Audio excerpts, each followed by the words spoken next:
Hello दोस्तों, good evening. आप लोगों का स्वागत है हमारे यूट्यूब चैनल एमबी इन्फोटेक पर। और आप लोग के बीच में फिर से आया हूं और आज आप लोगों के लिए मैं लेकर के आया हूं होम साइंस की ऑब्जेक्टिव क्वेश्चन। और लगातार सीरीज चलता जा रहा है हमारे यूट्यूब चैनल पर। ज्योग्राफी हो, हिस्ट्री हो, पॉलिटिकल साइंस हो, हिंदी हो या होम साइंस हो, ये सभी के ऑब्जेक्टिव क्वेश्चन जो प्रीवियस ईयर्स के क्वेश्चन है 11th हो या 12th के, उनका एमसीक्यू का हम प्रैक्टिस सेट चला रहे हैं। ठीक है, तो जो भी नए छात्र हैं, आर्ट्स फैकल्टी से हैं, आर्ट्स स्ट्रीम है उनका, और जो भी आर्ट्स क्लास लिए हैं 11th या 12th के, और उनको आपको प्रैक्टिस करना है, क्वेश्चन का प्रैक्टिस सेट लगाना है, तो आप हमारे चैनल पे आप ज्वाइन हो सकते हैं। हमारा चैनल दो चैनल है, एक है MD classes bye Zahid sir और दूसरा चैनल है एमबी इन्फोटेक। और आप दोनों चैनल पे जाकर के क्लास कर सकते हैं। जिनको आर्ट्स से रिलेटेड क्लास करना है, आप MD classes bye Zahid sir के चैनल पे जुड़ सकते हैं। जिनको कंप्यूटर प्लस कंप्यूटर जैसे कि ADCA, DCA, CFA, DTP, designing, ये सारे चीज का क्लास आप प्लस आर्ट्स क्लास करनी है, तो आप इस चैनल पे जुड़ सकते हैं एमबी इन्फोटेक पर। तो चलिए सारे बात को अब आगे स्टार्ट करते हैं हम लोग क्वेश्चन से। तो आज हम लोग देखेंगे पहला क्वेश्चन, और होम साइंस का हम लोग देखेंगे क्योंकि आर्ट्स में काफी गर्ल्स लोगों का जो है फर्स्ट चॉइस होता है होम साइंस का सब्जेक्ट, तो याद रखिएगा। और होम साइंस देखिए एक अच्छा सब्जेक्ट है, ठीक है, आपको समझने के लिए एक अच्छा विषय है जिसको कि आप लोग सीख सकते हैं। तो आज हम लोग इसी विषय के बारे में चर्चा करेंगे, इसी विषय का सारे क्वेश्चन का हम लोग डिस्कशन करेंगे। तो आप लोग बने रहिए। इसमें जो है आपको फर्स्ट 25 क्वेश्चन का डिस्कशन कराया जाएगा। और हमारे चैनल पे और भी होम साइंस के, पॉलिटिकल साइंस के और ज्योग्राफी का, हिस्ट्री का सारा का जो है आपको प्लेलिस्ट बना हुआ है, और उस प्लेलिस्ट में सारे ऑब्जेक्टिव क्वेश्चन और सब्जेक्टिव क्वेश्चन और सारा का डिस्कशन दिया हुआ है। तो चलिए हम लोग स्टार्ट करते हैं पहला क्वेश्चन। पहला क्वेश्चन बोलता है कि गर्भा अवस्था जो है सामान्यतः कितने दिनों का होता है। ये जो गर्भा अवस्था है ये सामान्यतः कितने दिनों का होता है ये बताना है। आपको यहाँ पर ऑप्शन में दिया हुआ है 280 दिन, 210 दिन, 2 दिन या 180 दिन, आपको बताना है। तो जो भी छात्र या छात्राएं जिनको आंसर मालूम है, आप कमेंट बॉक्स में आंसर को बताएं, ठीक है। तो याद रखिएगा हमारा जो लाइव क्लास है MD classes bye Zahid sir के चैनल पर 7:15 पे लाइव आते हैं, ठीक है। और उसके बाद आपको एमबी इन्फोटेक के चैनल पर 6:15 में लाइव आते हैं, याद रखिएगा, आर्ट्स क्लास, ठीक है। चलिए अगला बता रहे हैं, पहला क्वेश्चन का आंसर देखिए क्या बोलता है कि गर्भावस्था का जो सामान्यतः दिन होता है वो कितने दिनों का होता है, आपको ये बताना है। तो याद रखिएगा गर्भावस्था का जो सामान्यतः दिन होता है वो लगभग 180 दिन होता है। कितना दिन होता है? 280 दिन होता है। कितना दिन होता है? 280 दिन होता है, ये याद रखिएगा, 280 दिन, ठीक है। चलिए अगला क्वेश्चन है कि नवजात शिशु का सबसे उपयुक्त आहार कौन सा होता है। देखिए जो छोटा बच्चा होता है ना, जो बच्चा छोटा होता है, जो बच्चा छोटा होता है, जन्म लेता है, तो जन्म के बाद जो है ना नवजात शिशु, छोटे बच्चे जो होते हैं, जन्म के समय उसका उपयुक्त आहार क्या होता है, वो जो भोजन उसका जो हो जाता है, उसका भोजन कौन सा भोजन होता है। तो याद रखिएगा छोटा बच्चा जो होता है जन्म के बाद, उसका जो है सबसे उपयुक्त आहार जो होता है वो जो है अपनी माँ का दूध से अपना भोजन पूरा करता है। किसे करता है? माँ की दूध से, याद रखिएगा, माँ की दूध से वो जो क्या करता है अपना भोजन को प्राप्त करता है, ठीक है, ये याद रखिएगा नवजात शिशु। तो ऑप्शन में कहीं पर है क्या जी? ऑप्शन नंबर 3 यहाँ पर आपका दिया हुआ है, माँ का दूध। गाय का दूध नहीं, भैंस का दूध नहीं, तो पहला उसका जो नवजात शिशु का सबसे उपयुक्त आहार जो कौन सा होता है वो माँ का दूध होता है, ये याद रखिएगा, ठीक है। चलिए क्वेश्चन नंबर 2 देखते हैं हम लोग। क्वेश्चन नंबर 2 हो गया। क्वेश्चन नंबर हम लोग 3 देख लेते हैं, ठीक है। क्वेश्चन नंबर 3 बोलता है, क्वेश्चन नंबर 3 में है कि बच्चों को पूरक आहार कितने माह में दिया जाता है। देखिए बच्चे को जो है पूरक आहार जो है वो कितने माह में दिया जाता है, ये बताना है आपको। बताइए इसका आंसर क्या होगा। बच्चे को पूरक आहार कितने माह में दिया जाता है, आपको ये बताना है क्वेश्चन नंबर 3 का आंसर। देखिए जिनको आंसर मालूम है ना वो आप कमेंट बॉक्स में बताइए। तो याद रखिएगा बच्चे को जो पूरक आहार दिया जाता है वो कितने महीने में दिया जाता है, तो वो जो है 6 महीने में दिया जाता है। याद रखिए कितने महीने में, 6 महीने में दिया जाता है। ठीक है, तो 3 का राइट आंसर क्या हो जाएगा 1। आगे बढ़ते हैं। परिवार के सदस्यों के समय, देखिए सदस्यों की जो समय होती है, रुचि होती है, योग्यता होता है, ज्ञान होता है, किस साधन के अंतर्गत आता है। बताइए ये सारा चीज जो है, ये सारा चीज जो है किस साधन के अंतर्गत आता है। बताइए भौतिक साधन के अंतर्गत, मानवीय साधन, सामाजिक साधन, या इनमें से कोई नहीं। बताइए क्या होगा, क्या हो जाएगा इसका आंसर बताइए। तो देखिए ये समय सूची हो, समय हो, रुचि हो, योग्यता हो, ये सभी जो है मानवीय साधन होता है। क्या होता है, मानवीय साधन। ऑप्शन नंबर 2 राइट आंसर हो जाएगा, मानवीय साधन हो जाएगा। ठीक है, क्वेश्चन नंबर 4 का राइट आंसर क्या हो जाएगा, मानवीय साधन हो जाएगा। ठीक, चलिए आगे बढ़ते हैं। क्वेश्चन नंबर 5,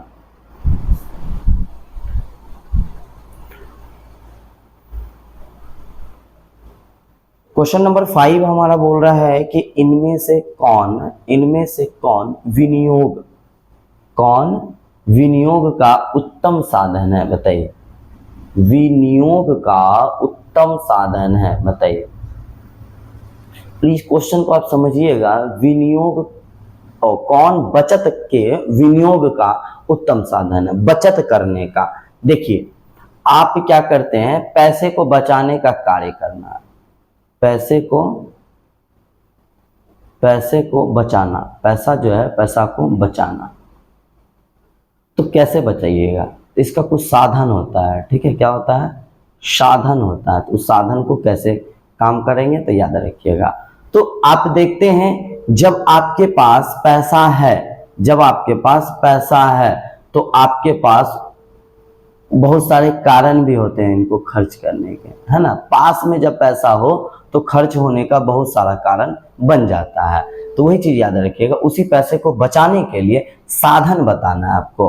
आप घर में पैसे रखिएगा तो अभी घर में पैसा रखें और अचानक कोई आ गया आपको कुछ सामान बिकने के लिए, ठीक है, तो आपका मन क्या होगा, ये चीज ले लेते हैं, पैसा है पास में तो ले लेते हैं। लेकिन वही चीज आप कहीं पे जमा किए हुए हैं, जमा कर दिए हैं, तो उसको लाने में थोड़ा समय लगता है। तो जो समय लग गया उसी में क्या हो गया, आपका पैसा का बचत हो गया। ठीक है, तो बचत करनी चाहिए अभी के समय में। ठीक है, तो वही यहाँ पे बोलता है कि इनमें से कौन सा बचत का विनियोग का उत्तम साधन है। तो बचाने का सबसे बढ़िया साधन क्या है, तो याद रखिएगा बचाने का सबसे बढ़िया साधन हमारा है।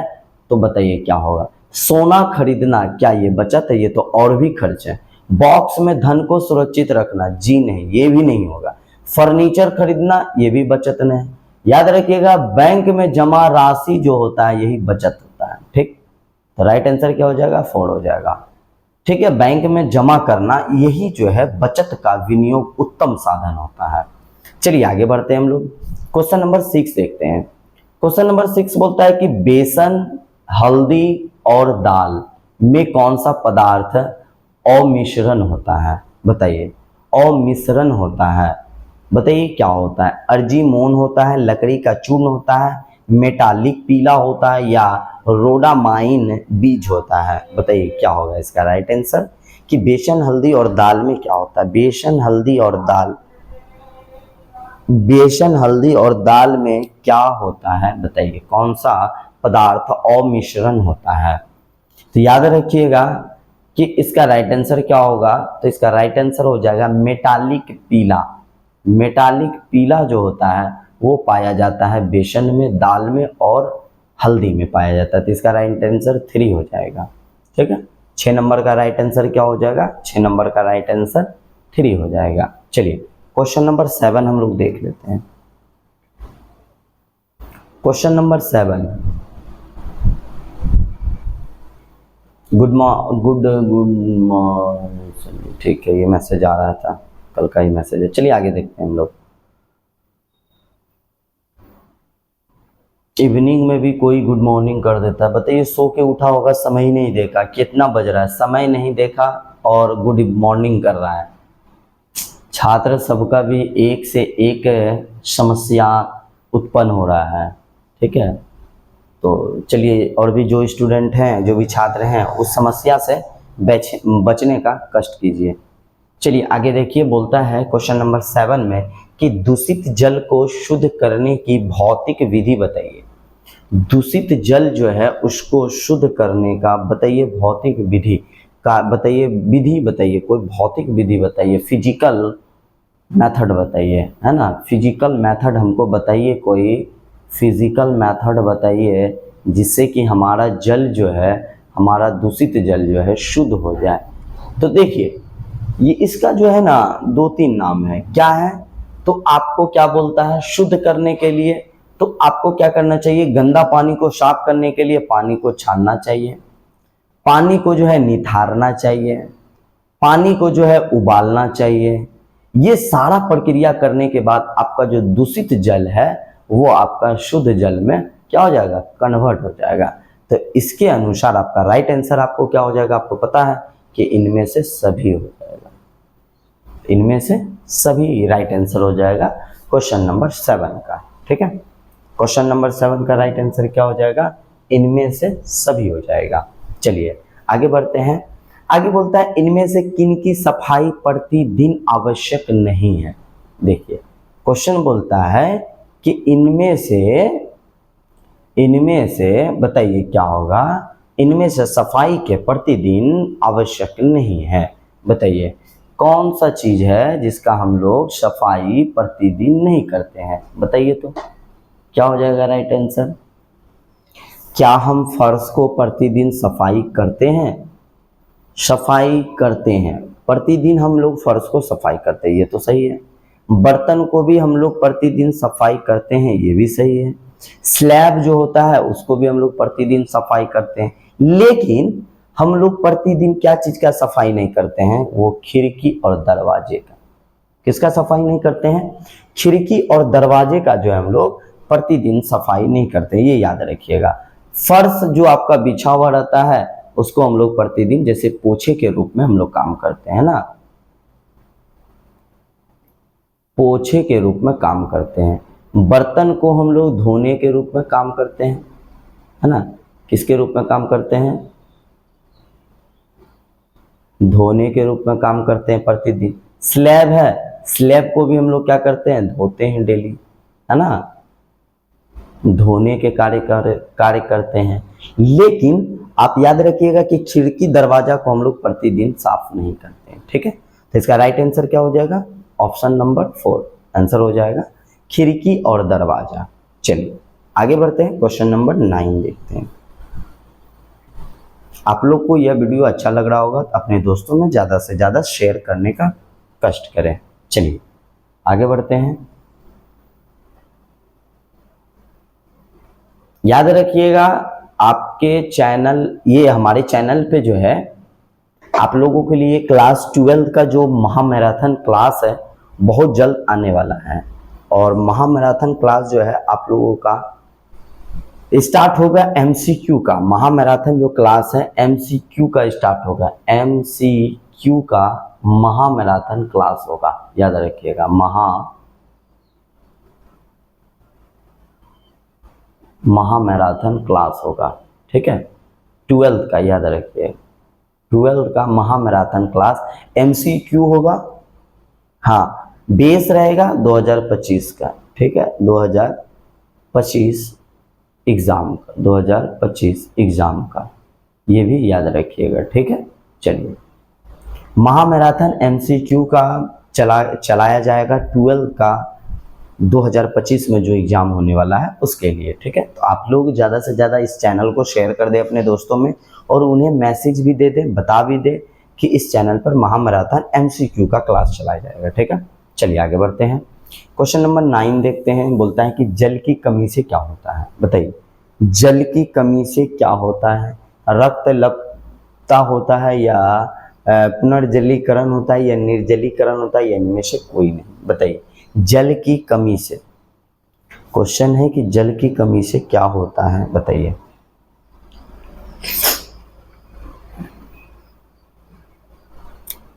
तो याद रखिएगा, जल की कमी से जो होता है वो निर्जलीकरण के कारण होता है। जल की कमी से क्या होता है? निर्जलीकरण होता है। ठीक है, तो याद रखिएगा 9 का राइट आंसर क्या हो जाएगा? 9 का राइट आंसर हो जाएगा ऑप्शन नंबर 3 हो जाएगा। ठीक है, आगे चलते हैं। धुलाई के तत्व, बताइए। धुलाई के तत्व इनमें से कौन सब है, बताइए। धोने का जो काम करते हैं ना, किसी वस्तु, किसी सामान को जब आप धोते हैं, किसी वस्तु को धोने का जो कार्य करते हैं, ठीक है, धोने का जो कार्य करते हैं, तो उसमें जो है उसका तत्व सब जो है उसको बताना है। क्या बताना है? तत्व के बारे में बताना है। तो धोने का कार्य में क्या क्या चीज़ लगता है ये बताना है। तो काफ़ी अच्छा क्वेश्चन है, और जो भी मतलब घर से हाउसवाइफ हैं और जो घर में हैं उनके लिए अच्छा क्वेश्चन है, समझने के लिए है। समझने के बेस पे होम साइंस है, आप अच्छे से समझते हैं तो ये आपको एक अच्छा स्कोरिंग सब्जेक्ट है। आप इसको अच्छे तरीके से पढ़ते हैं तो आप इसमें अच्छा नंबर लाने का प्रयास कीजिए, क्योंकि इसमें आपके पास प्रैक्टिकल भी रहता है 30 नंबर का। देखिए 30 नंबर का है तो आपके पास 28 नंबर तो है ही। प्रैक्टिकल आप जमा कर रहे हैं तो आपके पास 28 नंबर यहाँ पे रखा हुआ है। ठीक है, और आप अच्छे से इसका क्लास करते हैं, अच्छे से आप इसका प्रैक्टिस सेट लगाते हैं, अच्छे से इसका कॉन्सेप्ट को आप समझते हैं, तो आपके लिए काफ़ी इंपॉर्टेंट सब्जेक्ट है और काफ़ी मज़ेदार सब्जेक्ट है। तो इसमें आप स्कोरिंग कर सकते हैं 90 प्लस आप इसमें स्कोर कर सकते हैं। चलिए आगे बढ़ते हैं। अगला क्वेश्चन नंबर 10 था कि धुलाई के तत्व हैं कौन है। तो याद रखिएगा, धुलाई के तत्व जल है, साबुन है, डिटर्जेंट है। तो इसका राइट आंसर ऑप्शन 4 हो जाएगा। इनमें से सभी धुलाई के तत्व इनमें से सभी है, जल है, साबुन है, डिटर्जेंट है। ठीक है, इनमें से सभी हो जाएगा। चलिए आगे बढ़ते हैं। क्वेश्चन नंबर हम लोग 11 देख लेते हैं। क्वेश्चन नंबर 11 बोल रहा है कि सुंदर चटकीले रंगों के वस्त्रों का प्रयोग होता है, बताइए। कब होता है भाई? ये देखिए, और होम साइंस यही सब चीज तो आपको समझना है। ठीक है, घरों से रिलेटेड, परिवार से रिलेटेड, शारीरिक मतलब शरीरों के बारे में समझना, बच्चों के बारे में समझना, इन सभी परिवार के बारे में समझना, इन सभी चीजों को सीखने का उद्देश्य होता है होम साइंस, है ना। गृह विज्ञान, घरों के बारे में आपको जानकारी प्राप्त करना होता है। ठीक है, चलिए आगे बढ़ते हैं कि क्लास 11 और 12 का MCQ का सीरीज लगातार हमारे चैनल पे चल रहा है। ठीक है, आगे चलते हैं। क्वेश्चन नंबर 11 में बोलता है सुंदर चटकीले रंगों के वस्त्रों का प्रयोग होता है कब? जब आप शादी समारोह में जाते हैं, शादी विवाह समारोह में जाते हैं तब होता है, तब कार्य इसका यूज करते हैं, या स्कूल कॉलेज जाते हैं तब काम करते हैं, या बाजार जाने में काम करते हैं, या अस्पताल जाने में इसका काम करते हैं, ये बताना है। तो याद रखिएगा, जब सुंदर सुशील कपड़े हम लोग सुंदर चटकीले कपड़े पहनते हैं कब? देखिए, जैसे ही आपके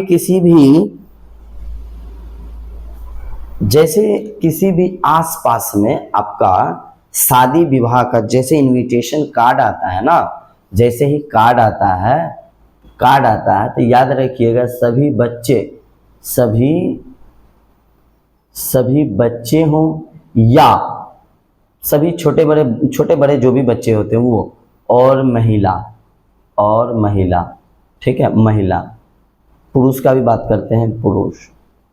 ठीक है, तो ये सभी लोगों का एक ख्वाहिश होता है, एक चाहत होता है कि जो शादी समारोह में हम जा रहे हैं ना, ये इसके अंदर जो जा रहे हैं, तो इसके अंदर जो है सभी लोग, अलग अलग प्रकार के लोग वहां पे मौजूद होते हैं। तो वहां पे जाने से पहले मन में ये चाहत होता है कि कुछ नया करना चाहे, मतलब कुछ अलग बन के हम जाए, जो उतने महफिल लोगों में से मुझे कुछ आदमी मुझे उस तरह का देखने को लगे। तो इसी कारण से क्या करते हैं लोग, ज्यादातर जो है अच्छे अच्छे कपड़े पहन के कहाँ जाते हैं, ज्यादातर लोग जाने का प्रयास करते हैं, शादी विवाह जब होती है तो उस चीज वहां पर जाने का प्रयास करते हैं। तो इसका राइट आंसर क्या हो जाएगा, शादी विवाह समारोह में जाने का कार्य करते हैं। ठीक, तो जब सुंदर चटीले रंगों के वस्त्रों का प्रयोग होता है तो याद रखना शादी विवाह समारोह में जाने में ये यूज करा जाता है। ठीक है, आगे बढ़ते हैं। शुष्क धुलाई में किसका प्रयोग किया जाता है, बताइए। शुष्क धुलाई में, बताइए, शुष्क धुलाई में किसका प्रयोग किया जाता है, ये बताना है आपको। फ्रेंच चॉक का, मैदा का, टेल्कम पाउडर का या पेट्रोल का। शुष्क में, शुष्क धुलाई जो होता है वो किसका काम किया जाता है, बताइए। आंसर पता है आप लोग कमेंट बॉक्स में आंसर दीजिए फटाफट। जिनको आंसर मालूम है आप लोग कमेंट बॉक्स में आंसर दीजिए।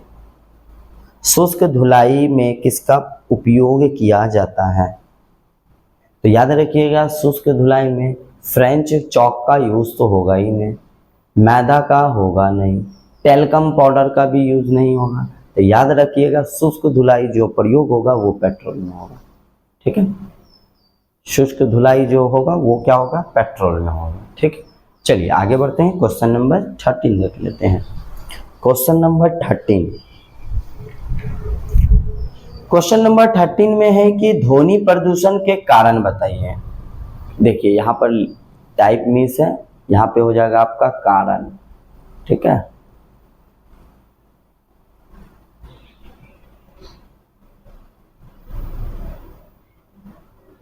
चलिए बताइए तो कि ध्वनि प्रदूषण के कारण होता है, ध्वनि प्रदूषण के कारण होता है, बताइए। ध्वनि मतलब जानते हैं, ध्वनि जो होता है क्या होता है, MS धोनी नहीं, MS धोनी नहीं बोलिएगा। ठीक है, ये याद रखिए, ये ध्वनि है। ध्वनि मतलब आवाज जिसको बोलते हैं। ठीक है, आवाज, ठीक है, जिसको हम लोग आवाज बोलते हैं, ये याद रखिएगा।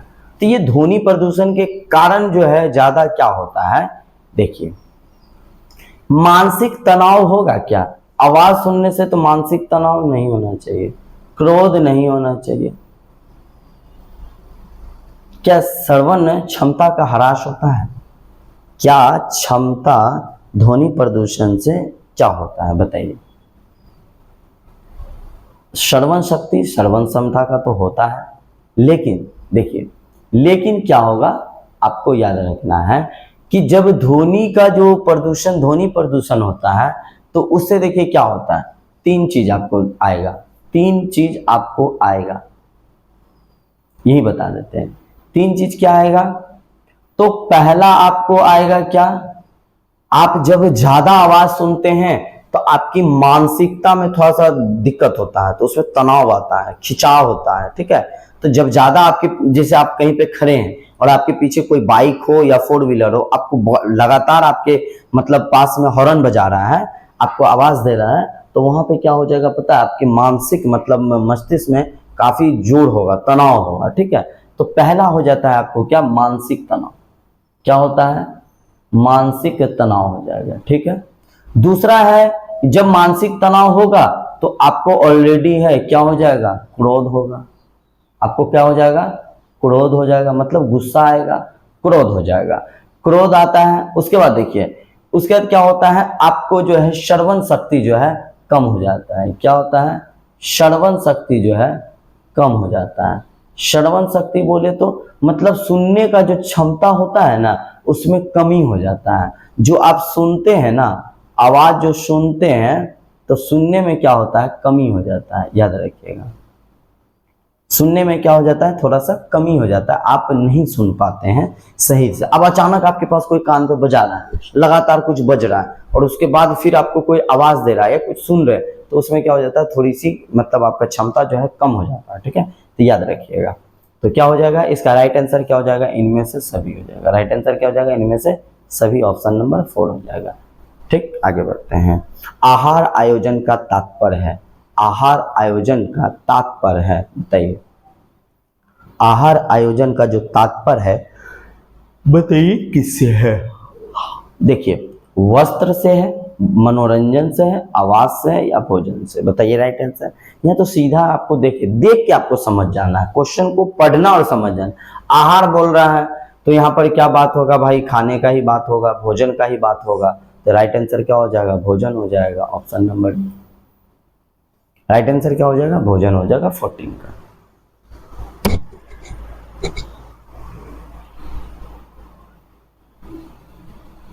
आगे चलते हैं, क्वेश्चन नंबर 15। क्वेश्चन नंबर 15 देख लेते हैं।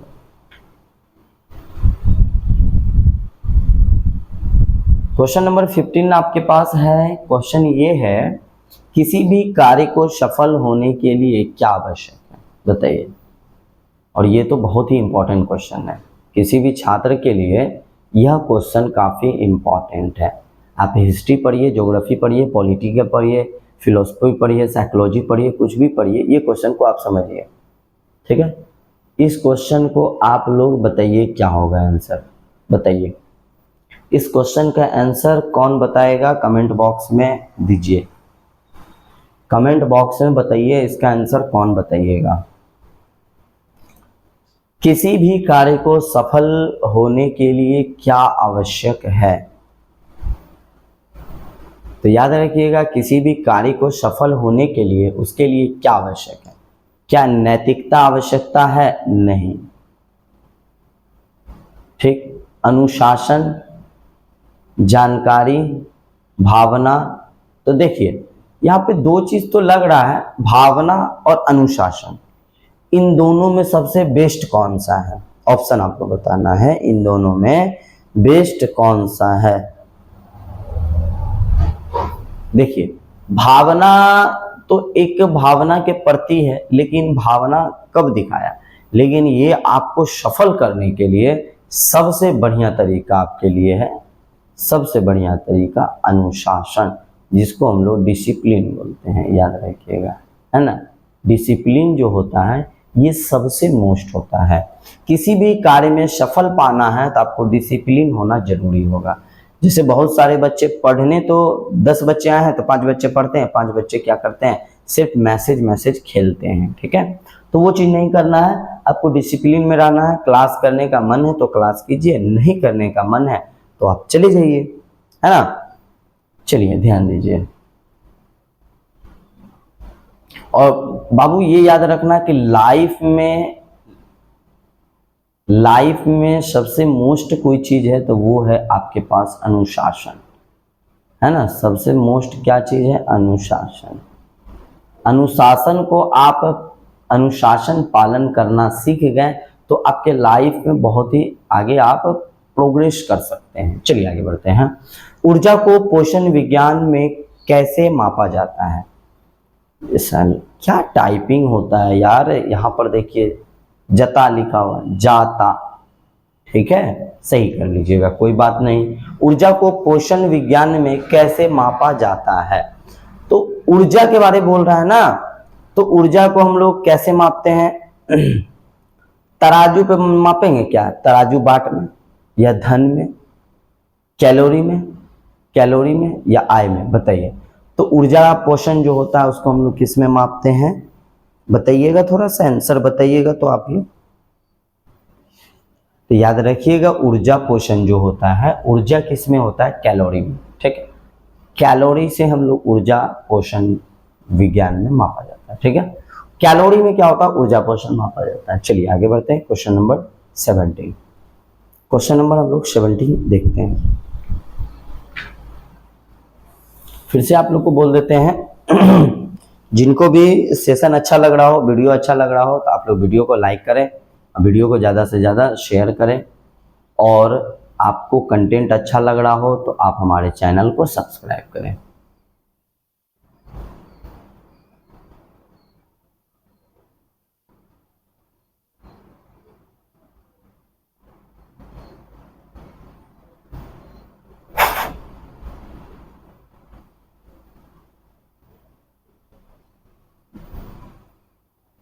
चलिए अगला क्वेश्चन देखते हैं 17। क्वेश्चन नंबर 17 आपके पास है कि साधनों की व्यवस्था करने से डैश क्या होता है, बताइए। साधनों की व्यवस्था करने से डैश उपलब्ध साधनों का प्रयोग कर लक्ष्य या प्राप्त हो सकता है, खर्च कम होता है, आवश्यकताओं की पूर्ति होती है, शक्ति का दुरुपयोग नहीं होता है। देखिए यहाँ पे क्या लिखा गया, ठीक है, दुरुपयोग होता है लिखना है, वहां पे नहीं होता है। बताइए क्या होगा, ऑप्शन बताइए, राइट आंसर क्या हो जाएगा। साधनों की व्यवस्था करने से क्या होता है बताना है। तो याद रखिएगा, जब आप कोई साधन करते हैं तो उसकी व्यवस्था, साधन की व्यवस्था करने से क्या होता है कि उपलब्ध साधनों का प्रयोग कर, जब उपलब्ध कोई भी साधन का प्रयोग आप करते हैं तो आप जब साधन कर लिए तो आपको लक्ष्य प्राप्त होने से कोई नहीं रोक सकता है। लक्ष्य प्राप्त होने से कोई भी नहीं रोक सकता है जब आपके पास सारा साधन अवेलेबल हो। ठीक, जैसे आप क्लास करने के लिए आए हैं तो आपके पास साधन क्या है, साधन आपके पास है यूट्यूब। यूट्यूब तो है लेकिन आपके पास चैनल नहीं है जिस चैनल पर आपके पास अच्छा अच्छा क्वेश्चन हो, आपके पास अच्छा कंटेंट मिलता हो, जिस कंटेंट को पढ़ने से हमारा एग्जाम सफल हो जाए, वो चीज नहीं है तो आप लक्ष्य को प्राप्त नहीं कर सकते हैं। और आपके पास जब अच्छे अच्छे क्वेश्चन है, आपके पास क्वेश्चन है, आप प्रैक्टिस कर रहे हैं, आप टेस्ट लगा रहे हैं, तो आप अच्छे लक्ष्य को प्राप्त कर सकते हैं। तब मेन हो जाता है साधन होता है, साधन का जो उपलब्ध साधन होता है उसको प्रयोग करना। आपके पास साधन है लेकिन आप सही तरह से उसका प्रयोग नहीं कर पा रहे हैं तो भी आप लक्ष्य को प्राप्त नहीं कर सकते हैं। ठीक है, तो ये ध्यान रखिएगा। आपके पास सारे चीज है, आपके पास क्वेश्चन बैंक है, प्रैक्टिस सेट है, सारा चीज है, लेकिन आपके पास टाइम नहीं है, आप इसका रिवीजन नहीं कर पा रहे हैं, प्रैक्टिस सेट लगा नहीं पा रहे हैं, है ना, तो क्या हो जाता है, आप लक्ष्य को प्राप्त नहीं कर सकते हैं। तो यही चीज बोलता है साधनों की व्यवस्था करने से क्या होता है, तो उपलब्ध साधनों का प्रयोग कर लक्ष्य प्राप्त हो सकता है, याद रखिएगा। तो राइट आंसर क्या हो जाएगा, ऑप्शन नंबर 1 हो जाएगा। ठीक है, चलते हैं क्वेश्चन नंबर 18। भोजन पकाने से क्या बदलाव आता है, बोलता है कि भोजन पकाने से क्या बदलाव आता है ये बताना है आपको। तो भोजन पकाने से क्या बदलाव आता है, भोजन में भौतिक बदलाव आता है, भोजन में स्वादिष्ट एवं सुपाच्य हो जाता है, यहां फिर छूट गया, ठीक है, सुपाच्य हो जाता है, पोषक मूल्य घट जाता है या सुरक्षित रहता है। भोजन पकाने से क्या बदलाव आता है,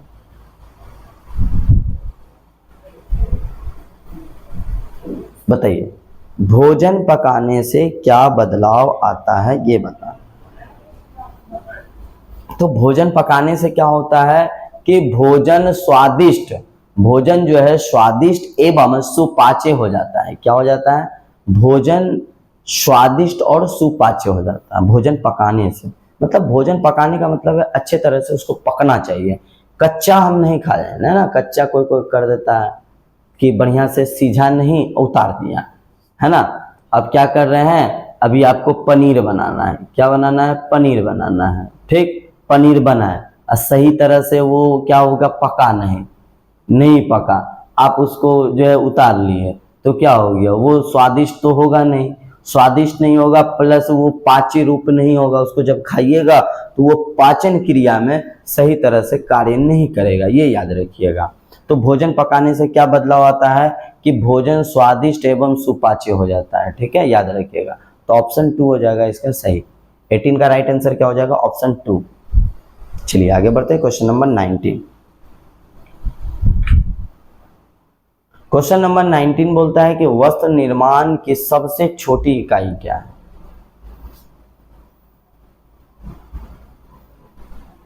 वस्त्र निर्माण की सबसे छोटी इकाई क्या है ये बताना है हमको। यहां दिया हुआ है कि वस्त्र जो है ना 19 में, वस्त्र निर्माण की सबसे छोटी इकाई आपको बताना है। क्या धागा होगा, तंतु होगा, कपड़ा या कताई, बोलिए क्या होगा। 19 का बताइए क्या होगा। वस्त्र निर्माण की सबसे छोटी इकाई क्या है, बताइए। धागा नहीं है, कपड़ा भी नहीं होगा, कताई भी नहीं, तो राइट आंसर क्या हो जाएगा, तंतु। वस्त्र निर्माण की सबसे छोटी इकाई कौन सी है, तो तंतु। याद रखिएगा, वस्त्र निर्माण की सबसे छोटी इकाई हम तंतु को बोलते हैं। थकान इनमें से कौन सी आवश्यकता है, थकान जो है इनमें से कौन सी आवश्यकता है, बताइए। क्या शारीरिक थकान, मानसिक थकान, दोनों, या कार्य में और रुचि। 20 का राइट आंसर बताइए क्या होगा। तो 20 में बोलता क्या है कि थकान का आवश्यकता बताइए। तो आराम से आप भी जानते हैं कि थकान जो है एक तो शारीरिक थकान होगा, शरीर थकता है, दूसरा क्या होता है आपका मानसिक थकता है। यही दोनों तो थकने का काम करता है ना। आप कार्य करते हैं तो मानसिक मतलब क्या, दिमागे से ना काम करिएगा भाई, दिमागे से ना कार्य करिएगा, तो दिमागे ना मानसिक का रूप देंगे हैं। देखिए मानसिक का रूप दिए तो मानसिक ही आपको चिंतन करवाती है, तो मानसिक चिंतन करवाती है तभी तो शरीर पर इफेक्ट पहुंचता है या नहीं पहुंचता है। आपका मानसिक है अभी 5 किलोमीटर दौड़ना, तो यही तो मानसिक आपका शरीर पे वर्क करवा रहा है ना। तो ध्यान रखिएगा कि थकान इनमें से कौन सी अवस्था है, तो ये जो अवस्था है ये दो है, शरीर और मानसिक। तो राइट आंसर क्या हो जाएगा, दोनों। चलिए क्वेश्चन नंबर 21 देखते हैं। क्वेश्चन नंबर 21, क्वेश्चन नंबर 21 है कि कार्बन हमारे शरीर को पहुंचाती है, कार्बन हमारी शरीर को पहुंचाती है, क्या पहुंचाती है, खाना पीना। देखिए कार्बन जो है हमारे शरीर को पहुंचाती है। बोलिएगा सर होम साइंस में साइंस का पढ़ा रहे हैं क्या, ये साइंस का क्वेश्चन नहीं, होम साइंस का है। लेकिन होम साइंस में आप तो कार्य कर रहे हैं क्या, भोजन का कार्य करते हैं, तो वो सारे चीज को रिलेटेड रहता है, ठीक है।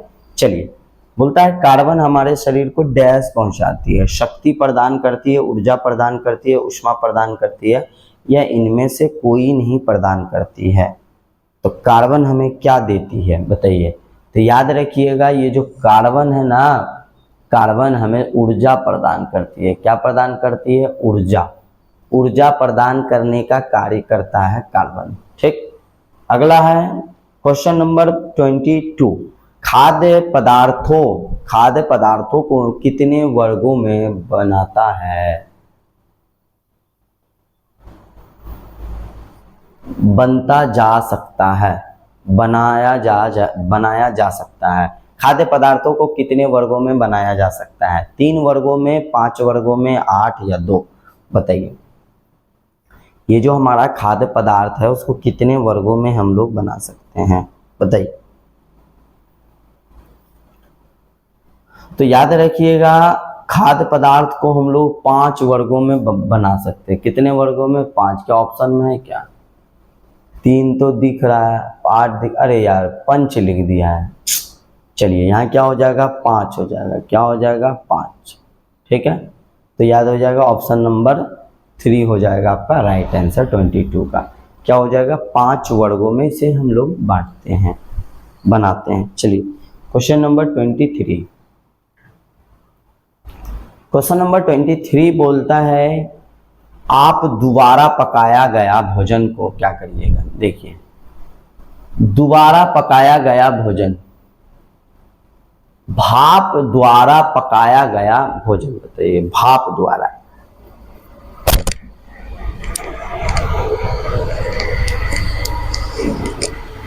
भाप के द्वारा जो पकाया जाता है भोजन, भाप के द्वारा, तो उसको बताइए उस भोजन में क्या होता है। स्वादहीन होता है, स्वास्थ्य के लिए उत्तम है, या कच्चा होता है, या हल्का होता है, बताइए क्या होगा जो भाप के द्वारा पकाया जाता है।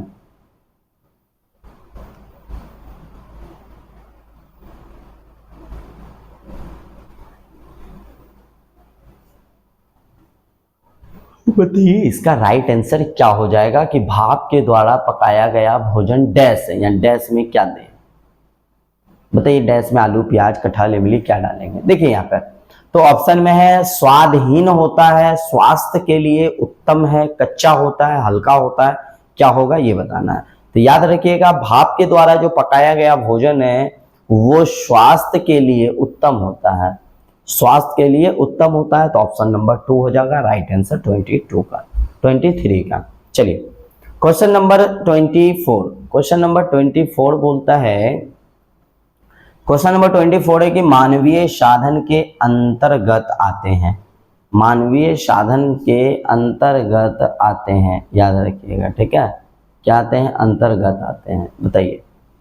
ज्ञान आते हैं, धन आते हैं, संपत्ति या आभूषण, बताइए। मानवीय साधन के अंतर्गत क्या आता है? मानवीय साधन के अंतर्गत क्या आता है ये बताना है। बहुत अच्छा क्वेश्चन है 24 का कि मानवीय साधन के अंतर्गत आते हैं, क्या आते हैं? तो याद रखिएगा मानवीय साधन के अंतर्गत ज्ञान आते हैं, क्या आते हैं? मानवीय साधन के द्वारा, मानवीय साधन के अंतर्गत मतलब उसके ई में आते हैं तो ज्ञान आता है। Option number A right answer हो जाएगा 24 का। अब देख लेते हैं क्वेश्चन नंबर 25।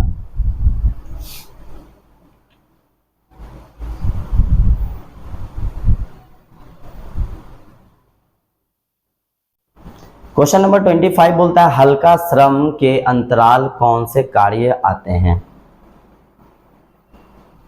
हल्का श्रम के अंतर्गत कौन से कार्य आते हैं ये बताना है आपको। हल्का श्रम के अंतर्गत कौन से कार्य आते हैं ये बताना है आपको। फर्श साफ करना, कपड़े धोना, प्रेस करना, बुनाई करना, बताइए। हल्का श्रम बताइए। तो याद रखिएगा ये जो एक कार्य है ना जो अभी गांव समाज में चलता आ रहा है महिलाओं के द्वारा, ये कार्य काफी फेमस कार्य है, ठीक है। और कई स्कूलों में भी देखने को मिलता था पहले, है ना। जब के पाठक सर नहीं थे उनसे पहले कुछ स्कूल में ये चीज देखने के लिए मिलता था। तो देखिए क्या है तो इसके बारे में हम बताते हैं आपको। तो यहाँ पे है कि हल्का श्रम के अंतर्गत जो कार्य से कौन से कार्य आते हैं वो होता है, आपको बता ही देते हैं। फर्श साफ करना, ये तो काफी कठिन लग रहा है अब के समय में। आप किसी भी महिलाओं को, किसी भी लड़की का जो शादीशुदा है, आप कार्य करने के लिए बोलिए इस तरह का कार्य कि फर्श को साफ करना हमसे नहीं होगा। कपड़े धोना काफी कठिन कार्य हो गया। प्रेस करना जिसको आयरन करना बोलते हैं ये भी कठिन हो गया। उसे बुनाई करने के लिए दीजिए, करने के लिए बैठ जाएंगे। तो याद रखिएगा कि हल्का श्रम के अंतर्गत कौन सा कार्य आता है? तो बुनाई करना जो कार्य है ये सबसे मोस्ट कार्य है, याद रखना, ठीक है। कौन सा कार्य है? बुनाई करना, ठीक है। तो हम लोग अभी बात किए थे कितना क्वेश्चन का?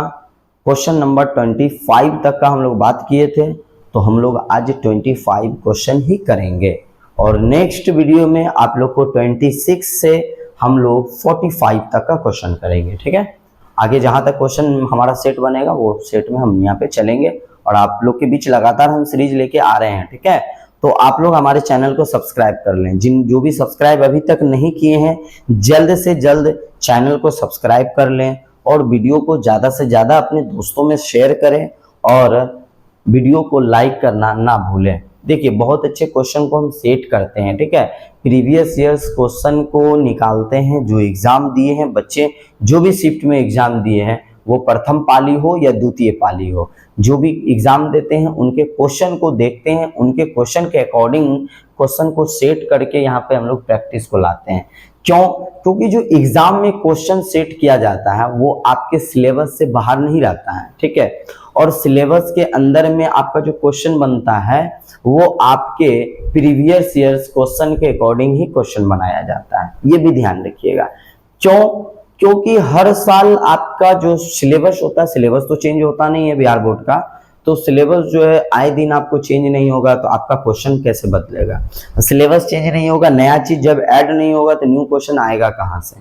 तो ये जो क्वेश्चन बनता है तो ये सारा चीज प्रोसेस होता है कि आपके प्रीवियस ईयर्स में जो क्वेश्चन सब है उसी क्वेश्चन को सेट किया जाता है अल्टरनेटिव, ठीक है। होता क्या है कि आपसे 2 साल पीछे, 2 साल बीच का, मतलब इस तरह से गैप करके सारे क्वेश्चन को एक जगह जो है ना वो जमा होता है, उसके बाद उसमें सेट किया जाता है किस तरह का क्वेश्चन अब पूछा जाएगा। तो आप लोग प्रैक्टिस जितना लगाइए, प्रीवियस ईयर्स का जो प्रैक्टिस सेट यहाँ पे कराया जाता है उस प्रैक्टिस सेट को आप ज्यादा से ज्यादा यहाँ पे सेट लगाइए, ठीक है। और देखिए आप कितना ज्यादा स्कोर कर रहे हैं, क्वेश्चन जितना बना सकते हैं आप लोग, ठीक है। ज्यादा से ज्यादा आप लोग आंसर देने का कोशिश किया कीजिए, ठीक है।